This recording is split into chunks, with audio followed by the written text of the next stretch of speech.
The dark truth on Cheech and Chong is finally revealed, and it isn't good. They were the countercultural kings of comedy who turned marijuana jokes into millions, creating an empire of hit albums and blockbuster films that defined stoner humor for generations. Cheech Marine and Tommy Chong, the laid-back Latino car mechanic and the spaced-out hippie, became an iconic duo whose very names became synonymous with cannabis culture long before legalization was even imaginable. Their seemingly effortless chemistry and authentic friendship appeared to be the foundation of their success. Two genuine counterculture figures who simply brought their real-life dynamic to the stage and screen. But behind the haze of smoke and laughter lurked a much darker reality that fans never glimpsed. A story of bitter resentment, creative control battles, devastating betrayal, government persecution, and a partnership that ultimately disintegrated into decades of silence and animosity. They created this illusion of being best buds, having fun getting high together, revealed a former production assistant who worked on several Cheech and Chong films. The truth was, they could barely stand to be in the same room by the end. The cameras would roll, they'd do their bits, and then they'd retreat to separate corners of the set. It was one of Hollywood's most convincing acting jobs. What makes their story particularly fascinating isn't just the shocking contrast between their public image and private reality. It's how their partnership mirrored the very counterculture movement they represented, beginning with idealistic harmony in the free-spirited 1970s before fracturing under the weight of ego, money, and changing times in the materialistic 1980s. They smoked together on screen, but barely spoke off it, confirmed a longtime friend of both men. What started as genuine friendship eventually curdled into something deeply uncomfortable for everyone around them. Today, we're revealing the 6 dark truths about Cheech and Chong that shatter the carefree, happy-go-lucky image they carefully maintained for decades. From the devastating personal conflicts that tore them apart, to the financial disputes that turned friends into bitter rivals, to the shocking government targeting that sent one of comedy's biggest stars to federal prison. But first, we need to understand how the magic began, before it all went up in smoke. People go through what they need to go through in order to, in order to get some use of living on Earth, The friendship was a lie, eventually. Vancouver, British Columbia, 1968. A small comedy club where an unlikely partnership was born when Mexican-American Cheech Marine, who had fled to Canada to avoid the Vietnam draft, met Canadian musician Tommy Chong. When we first got together, it was electric, Chong recalled in a rare, candid interview years later. We finished each other's sentences. We had this immediate understanding. I'd start a bit, and Cheech would take it exactly where it needed to go without us ever discussing it. This genuine chemistry and friendship formed the foundation of their early success. Their first comedy album, 1971's Cheech and Chong, was nominated for a Grammy. Their 1978 movie debut, Up in Smoke, cost less than $2 million to make and grossed over $100 million, an astronomical return that made them one of Hollywood's most profitable acts. But as their fame grew, something began to change between the two men who had once been inseparable creative partners. They started out as a tight duo in the early 70s, explained a sound engineer who worked on several of their albums. You couldn't separate them. They were constantly riffing, constantly making each other laugh. By the time we recorded Get Out of My Room in 1985, they wouldn't even record their parts on the same day. The deterioration wasn't sudden, but gradual, a slow poisoning of their partnership that those close to them watched with increasing concern. By their later films like The Corsican Brothers, 1984, crew members reported that the tension had become unmistakable. Chong said they wouldn't speak for days while filming, revealed an assistant director who worked on their final films together. They would do their scenes, nail their timing perfectly because they were professionals, and then retreat to their trailers on opposite ends of the lot. No interaction, no collaboration, nothing. What caused this dramatic shift? According to those who knew them best, it was a complex collision of creative differences, personality conflicts, and the inevitable tension that comes when two strong-willed people are forced to maintain a unified public image that no longer reflects reality. Cheech said Chong was controlling, paranoid, and high 24/7, reported a writer who interviewed Maron extensively in the 1990s. He felt trapped by their success, like he'd created this character and persona that was taking over his life and limiting his options. Meanwhile, Chong thought Cheech had sold out their countercultural roots and was chasing mainstream success. The contrast in their personal habits exacerbated these tensions. While both men had been genuine participants in the drug culture that informed their comedy, Chong remained deeply immersed in cannabis and psychedelic use throughout their partnership. Cheech, meanwhile, began moderating his lifestyle as their success grew, creating a fundamental disconnect in their daily realities. By the mid-'80s, they were living in completely different worlds, noted a producer who worked with the duo. Cheech was becoming more business-minded, thinking about his future, wanting to expand beyond the stoner character. Tommy was still fully committed to the lifestyle and the message. It created this fundamental incompatibility that couldn't be resolved. What made the situation particularly painful for both men was the requirement to maintain their public facade of carefree friendship, while privately harboring growing resentment. Every interview, every public appearance became an exercise in acting, pretending to be the best of friends, while their actual relationship crumbled behind closed doors. There's a moment in their last interview together before the breakup where someone asks about their friendship, recalled the producer. Cheech gives this answer about how they're like brothers, and you can see Chong's face just freeze for a split second. If you weren't looking for it, you'd miss it. But in that moment, the mask slipped, and you could see decades of hurt and anger. While creative differences and lifestyle choices created the initial cracks in their partnership, it was money, specifically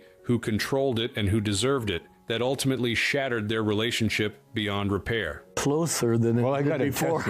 I got a Tesla. I drive a Tesla, so that gives you an idea where. The money went bad fast. As Cheech and Chong's fame exploded in the late 1970s and early 1980s, so did their financial success. Albums went gold. Movies broke box office records. Merchandise flew off shelves. They had transformed from countercultural comedians into a multi-million-dollar brand. But beneath this remarkable success lurked increasingly bitter disputes about money, credit, and control that would eventually destroy their partnership. Their fame exploded, but contracts and royalties weren't equal, explained an entertainment lawyer who was familiar with their business arrangements. Their early deals were handshake agreements made when they were just starting out. As the money grew serious, those informal arrangements created real problems. The fundamental issue stemmed from their different roles in their creative process. Chong, who had experience running a comedy club before meeting Cheech, often took on directing and producing responsibilities for their films in addition to performing.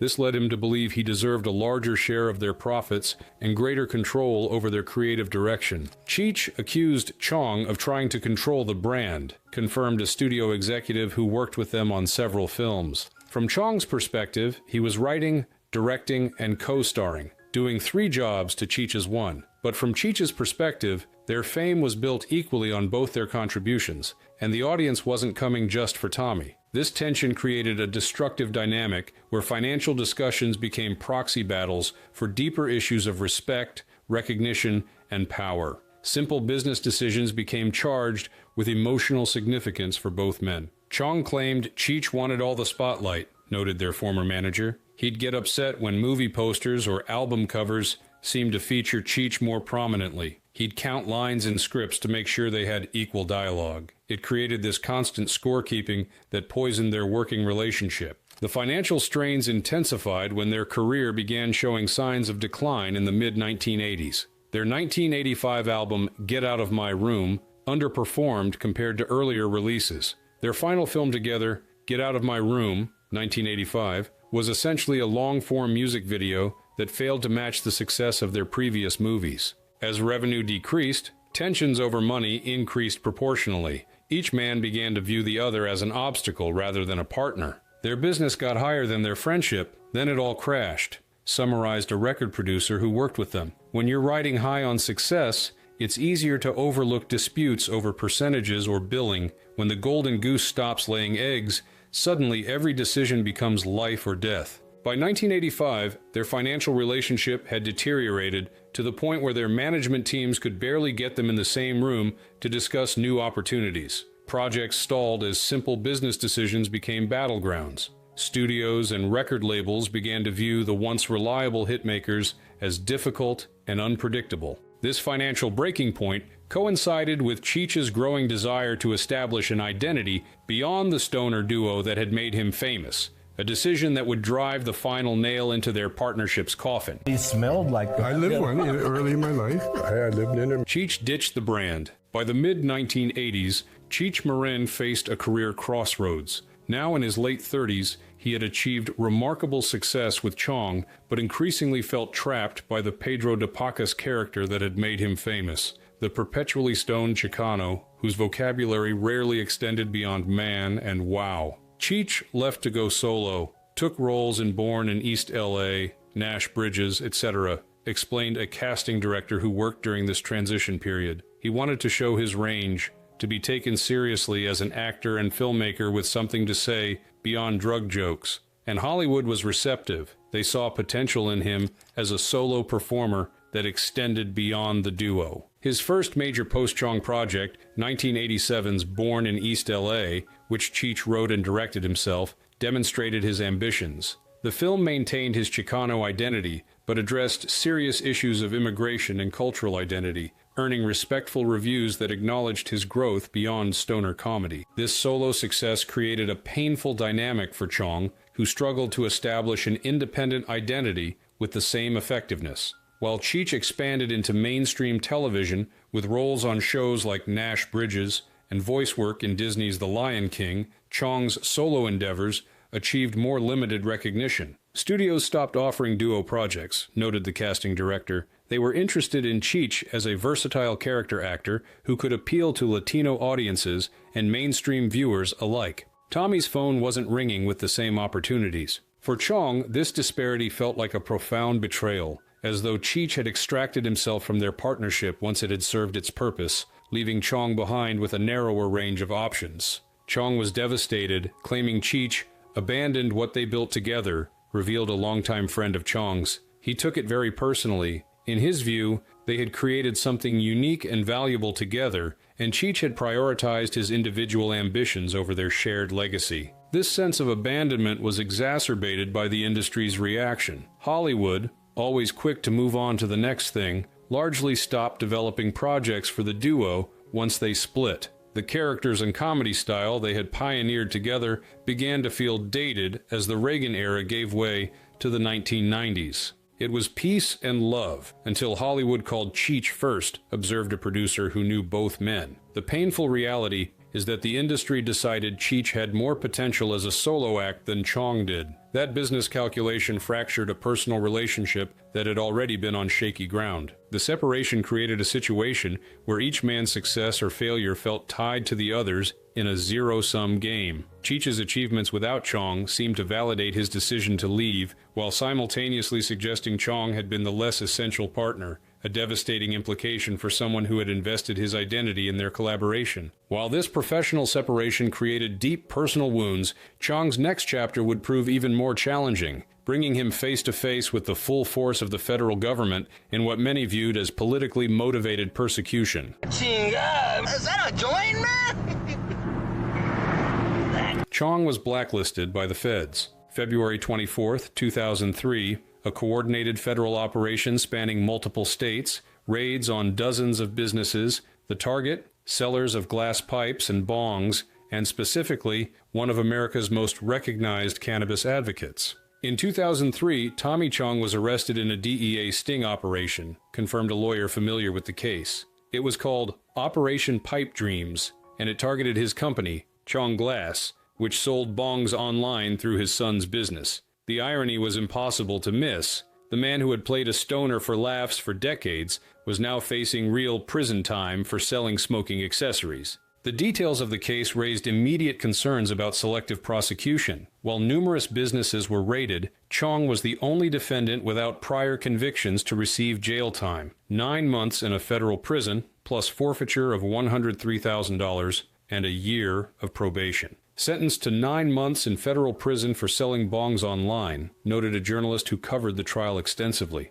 Meanwhile, larger companies selling identical products received much lighter penalties. The U.S. Attorney's Office seemed determined to make an example of him specifically. This apparent targeting of a high-profile cannabis advocate during the George W. Bush administration's war on drugs led many to question whether the prosecution was politically motivated rather than a good-faith enforcement of existing laws. Conspiracy theorists believe the bust was political. They wanted to silence him, explained the journalist. While that's difficult to prove conclusively, there were certainly unusual aspects to how aggressively they pursued Chong compared to other defendants in the same operation. The prosecution's unusual tactics strengthened these suspicions. Federal agents had repeatedly tried to entice Chong's business to ship products to Pennsylvania, where laws against such paraphernalia were particularly strict, despite the company's initial reluctance. This suggested a determination to build a case against Chong specifically. He made jokes about the system, and the system got payback, remarked a civil liberties attorney who reviewed the case. Whether or not the prosecution was explicitly political, the disproportionate sentence sent a clear message to others in the cannabis advocacy space about the potential consequences of being too visible in opposition to federal drug policy. For Chong personally, the experience was transformative. He served his time at the Taft Correctional Institution in California, where he befriended nonviolent drug offenders whose stories strengthened his commitment to cannabis advocacy and criminal justice reform. Upon his release in July 2004, Chong emerged with a renewed purpose, leveraging his celebrity to highlight what he viewed as the injustice of cannabis prohibition. His prosecution, seemingly intended to silence him, instead amplified his voice as an advocate. The federal case created yet another divergence between Cheech and Chong's paths. While Chong became more firmly entrenched in cannabis activism following his imprisonment, Cheech continued his mainstream entertainment career, creating another fundamental difference in their life experiences during their years apart. This high-profile legal battle also revealed something that had long been whispered about, but rarely discussed openly: the extent to which the comedy duo's on-screen drug use reflected genuine habits that, particularly for Chong, sometimes veered from recreational enjoyment into concerning territory. The drugs were real, and it got dark. For millions of fans, Cheech and Chong's drug-centered humor seemed to celebrate cannabis as a source of harmless fun, creative inspiration, and countercultural identity. Their characters' perpetually stoned adventures reinforced the image of marijuana as a benign indulgence with few negative consequences. Behind the scenes, however, the reality was considerably more complicated, particularly for Tommy Chong, whose relationship with substances extended far beyond the casual use portrayed in their comedy. Chong was heavily into weed and psychedelics, confirmed a sound engineer who worked closely with the duo during their recording sessions. This wasn't just occasional use or for creative purposes. This was all day, every day, to a degree that sometimes made professional collaboration difficult. While both men had emerged from the 1960s counterculture and genuinely participated in its drug experimentation, their paths diverged significantly as their careers progressed. Cheech gradually moderated his usage, particularly as their fame grew and professional responsibilities increased. Chong, by contrast, maintained and in some periods intensified his consumption. Cheech later admitted, "There were times we didn't know where he was, mentally or physically," revealed a production assistant who worked on their films. He'd say this with a kind of nervous laugh in later interviews, but those of us who were there remember genuine concern. Tommy would sometimes become completely unreachable, not just high, but somewhere else entirely. This divergence in habits created practical challenges during their work together. Recording sessions would be scheduled around Chong's more lucid periods. Film shoots sometimes required careful planning to accommodate his fluctuating state. What had once been a shared aspect of their creative process became a point of tension. Not just comedy, serious addiction concerns backstage, noted a former manager who worked with both men. What audiences saw as funny stoner behavior could be concerning up close. There were mornings when Tommy couldn't remember conversations from the day before, or would arrive completely unprepared for scheduled commitments. For those around them, the situation created difficult ethical questions. Their entire brand and commercial success were built around drug humor, making it complicated to address concerns about actual substance use that might be excessive or problematic. The business model depended on their drug personas, explained the manager. How do you tell someone they might have a problem with the very thing that's made them millions of dollars and famous worldwide? It created this enabling environment where genuine concerns were often brushed aside as just Tommy being Tommy. Chong himself has spoken more openly in recent years about the extent of his drug use during their partnership, acknowledging that his consumption went beyond what many would consider recreational or moderate.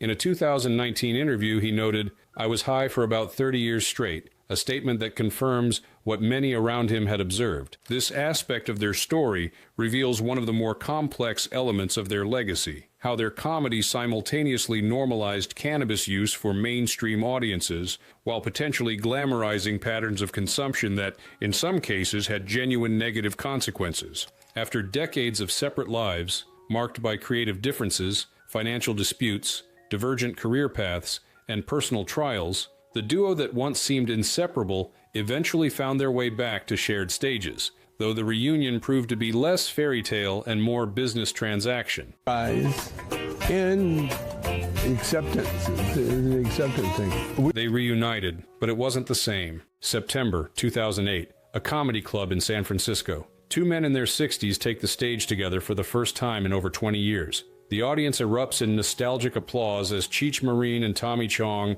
launch into updated versions of their classic routines. The Light Up America tour marked their official reunion, a seemingly happy ending to decades of estrangement. But for those close to both men, the reconciliation appeared more financial than emotional. After 20 years of silence, they reunited in 2008, confirmed a promoter who worked on their comeback tour. The timing wasn't accidental. Comedy was experiencing a renaissance. Nostalgia acts were drawing big crowds, and cannabis culture was becoming increasingly mainstream as states began considering legalization. It was the perfect moment to capitalize on their legacy. While audiences were treated to the familiar rhythms and characters they remembered, behind the scenes, the dynamic between the two men had fundamentally changed. The easy chemistry and genuine friendship that had characterized their early work had been replaced by something more formal and distant. But insiders said it was cold, awkward, and all business, revealed a stage manager who worked several dates on their reunion tour.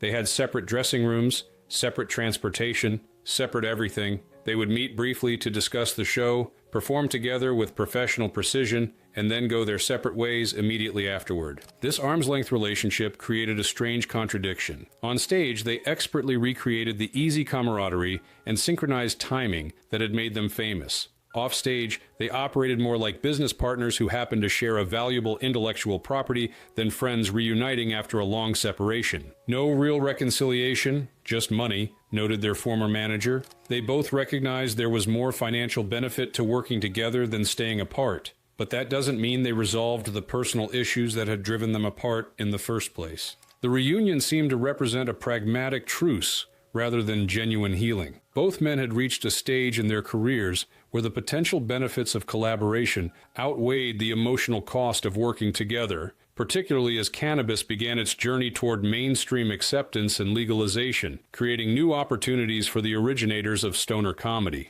They laughed on stage, they glared off it, observed a crew member from their reunion tour. It was almost like watching divorced parents put on a happy face at their child's wedding. They could be civil and even appear friendly for the required period, but there was no mistaking it for genuine warmth. This business-like approach extended to interviews promoting their reunion. While they carefully avoided revisiting old wounds in public, their responses about their years apart remained measured and diplomatic, rather than emotionally reconciled. When asked directly about their past conflicts, they typically pivoted to humorous deflections or vague statements about creative differences, never fully addressing the deeper issues that had fractured their partnership. In more recent years, as both men have entered their 70s and 80s, there appears to have been some softening of tensions. Their joint appearances have displayed moments of what seems like genuine fondness, suggesting that age and perspective may have dulled the sharper edges of their past conflicts. Yet even these warmer interactions remain tinged with a certain distance,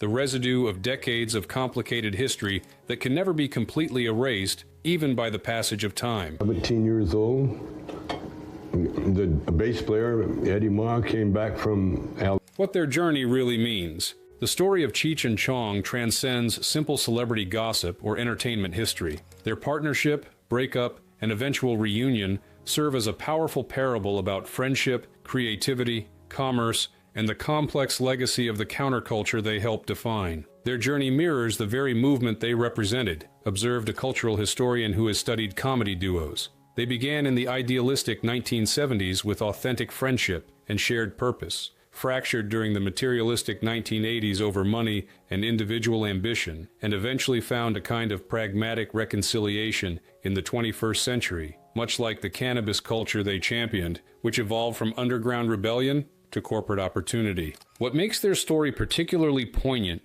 is the gap between their public image and private reality. For generations of fans, Cheech and Chong represented an idealized vision of friendship, two guys having endless fun together, unified in their rejection of authority and celebration of alternative lifestyles. The truth that their partnership contained as much conflict as harmony, as much business as friendship, doesn't necessarily diminish their cultural impact, but it does reveal the human complexity behind their iconic personas. They created characters that were simpler and happier than their real selves, explained a comedy writer who studied their work. Pedro and Mon never fought over contract terms or creative control. They never worried about being typecast or outgrowing their partnership. They existed in a perpetual present where getting high and hanging out were life's only concerns. That fantasy was as much a part of their appeal as the jokes themselves. Their story also illuminates the challenging reality that creative partnerships, like marriages,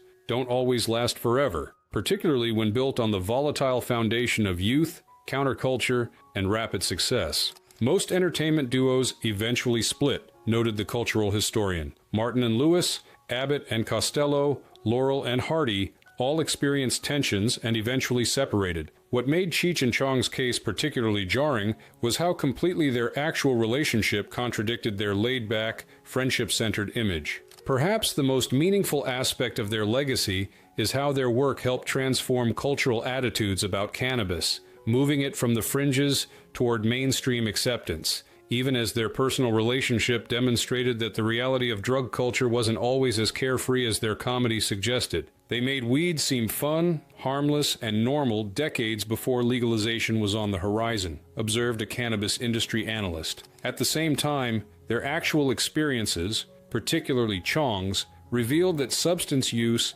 isn't always consequence-free. There's a complex duality to their influence that we're still unpacking as society's relationship with cannabis evolves. As both men now advance into their senior years, Cheech is 77, Tommy is 85, their complicated history has taken on new dimensions. The sharp conflicts of decades past have mellowed somewhat, replaced by a kind of wary respect for their shared legacy and the recognition that, despite everything, they created something together that neither could have achieved alone. Time doesn't heal all wounds, but it can provide perspective, reflected their former manager. They'll never be the carefree friends they portrayed on screen, but they've reached a point where they can acknowledge their interdependence and shared place in cultural history, even if genuine closeness remains elusive. The ultimate irony may be that their partnership produced work that continues to represent friendship, harmony, and carefree enjoyment to millions of fans, even as the real story behind that work reveals the challenges and complexities of human relationships that their comedy so often avoided. Up in Smoke still makes new generations laugh. Their albums still find fresh audiences. Their catchphrases remain embedded in popular culture. But perhaps the most enduring value of their story isn't just the groundbreaking comedy they created together, but the